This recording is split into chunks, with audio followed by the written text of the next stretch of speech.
RBI ने एक बार फिर से हम सभी को सरप्राइज कर दिया है। हम सभी जानते हैं कि आरबीआई ने जो सार्क के 7 कंट्रीज़ हैं उनके साथ एक करेंसी स्वैप एग्रीमेंट को बहुत साल पहले ही साइन कर लिया था। लेकिन दोस्तों, उस करेंसी स्वैप एग्रीमेंट में आरबीआई ने एक बहुत ही छोटा सा बदलाव किया है, जिसकी मदद से जो हमारी इंडियन करेंसी है, इंडियन रुपी, उसको बहुत बड़ा फ़ायदा मिल सकता है। आप लोग यहाँ पे देख सकते हैं आरबीआई के द्वारा एक रिवाइज्ड करेंसी स्वैप अरेंजमेंट को लॉन्च किया गया है फॉर दी सार्क कंट्रीज। और जो मैं छोटे से बदलाव की बात कर रहा हूं, वो बदलाव बेसिकली ये है, आरबीआई ने कहा है कि जो ये वाली सार्क कंट्रीज हैं, अगर ये आरबीआई के साथ इंडियन करेंसी, इंडियन रुपी में करेंसी स्वैप एग्रीमेंट को साइन करती हैं, तो हम लोग आपके लिए 25,000 करोड़ का अरेंजमेंट है जो कि इंडियन करेंसी, इंडियन रुपी में लेकर आए हैं। नाउ ये अपने आप में बहुत बड़ी बात इसलिए बन जाती है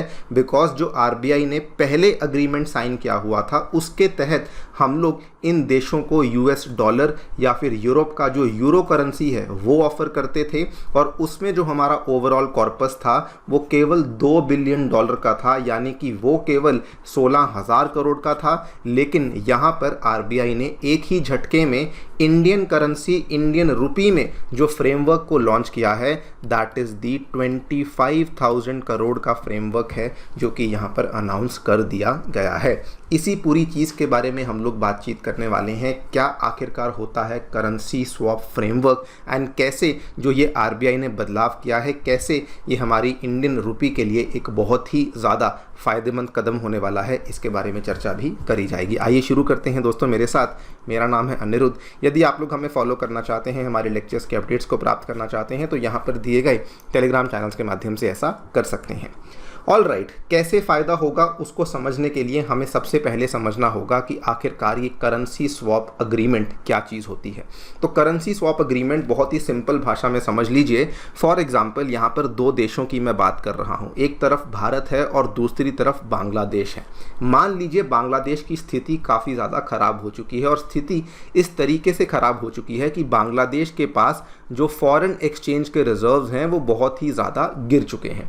ऐसे केस में बांग्लादेश इंडिया को अप्रोच करता है कि देखिए, हमें थोड़ी बहुत करेंसी चाहिए सो दैट हमारा जो फॉरेन एक्सचेंज रिजर्व है वो यहाँ पे वापस से उठ जाए और हमारी जो इकोनॉमिक क्राइसिस है वो हम लोग बेसिकली यहाँ पर बचा सकें। सो इन एसेंस अगर बात करते हैं तो ये वाला जो करेंसी स्वैप एग्रीमेंट होता है, इसमें क्या करता है, इंडिया बोलता है कि ठीक है, आप लोग को हम लोग यहाँ पे यूएस डॉलर या फिर जो भी करेंसी में बातचीत हुई है वो करेंसी हम लोग आपको देने के लिए तैयार हैं, सो दैट आपका जो फॉरेक्स रिजर्व्स हैं उसका जो आंकड़ा है वो यहाँ पर बढ़ सके। नाउ ये अरेंजमेंट से बांग्लादेश को क्या फ़ायदा हुआ?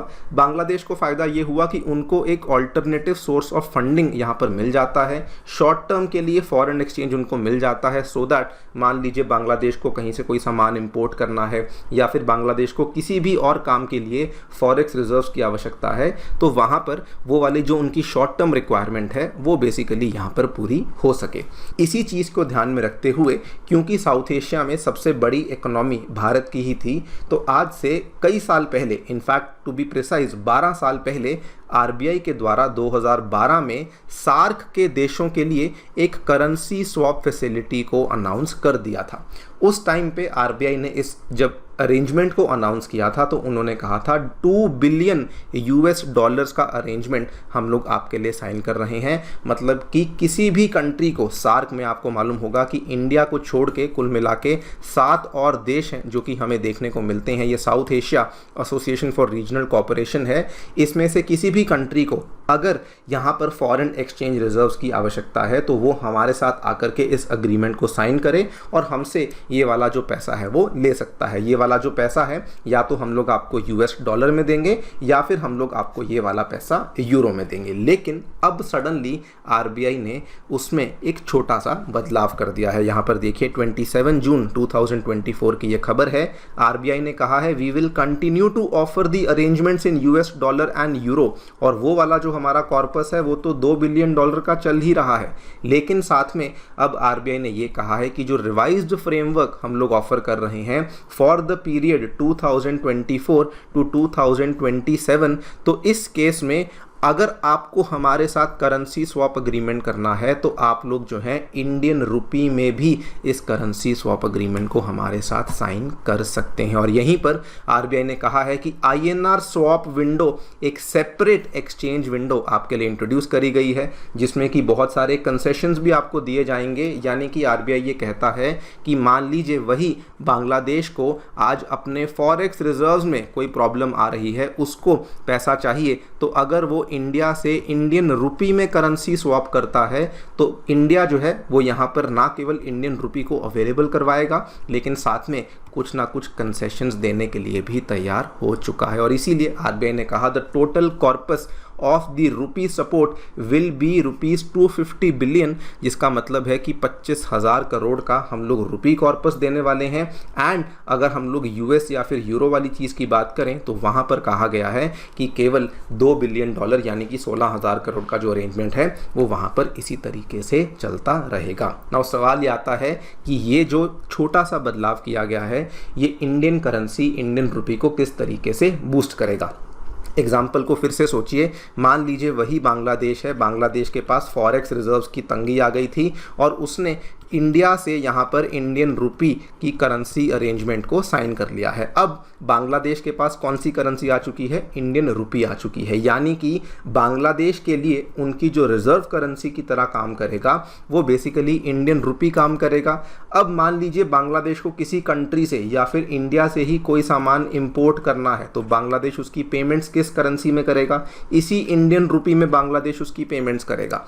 एंड इसका मतलब बड़ा सिंपल है कि जब सार्क के जो कई सारे देश हैं, जब मान लीजिए उनकी कोई प्रॉब्लम आती है, उनको मान लीजिए यहाँ पर इंडियन रुपी वो बोरो करते हैं, करेंसी स्वैप अरेंजमेंट करते हैं, तो धीरे धीरे करते करते इससे इंडियन रुपी का जो सर्कुलेशन है इंटरनेशनल ट्रेड में, अंतर्राष्ट्रीय व्यापार में, वो बढ़ जाएगा। एंड इसका फ़ायदा ये होगा कि डॉलर का जो सर्कुलेशन है वो बेसिकली यहाँ पर कम हो जाएगा। तो जो हमारा टारगेट है वो यही है कि हमें रुपी को इंटरनेशनलाइज करना है। उसी टारगेट को पूरा करने के लिए ये वाला कदम यहाँ पर आरबीआई के द्वारा लिया गया है। आपको वैसे याद करवा दूँ, बिल्कुल ऐसा ही कदम आरबीआई ने आज से 1.5-2 साल पहले लिया था, जब आरबीआई अलग अलग देशों के साथ जो रुपी में ट्रेड करने को लेकर जो अग्रीमेंट है वो साइन कर रही थी। इस वाली खबर को ध्यान से देखिए, 2022 में ये खबर सामने आई थी। आरबीआई की स्ट्रैटेजी उस टाइम पे क्या थी कि ऐसे ऐसे देशों को ढूंढा जाए जिनके फॉरेक्स रिजर्व्स बहुत कम हैं। जब उनके पास फॉरेक्स रिजर्व्स बहुत कम हैं तो ऑब्वियसली वो यूएस डॉलर में व्यापार करने में इंटरेस्टेड नहीं होंगे।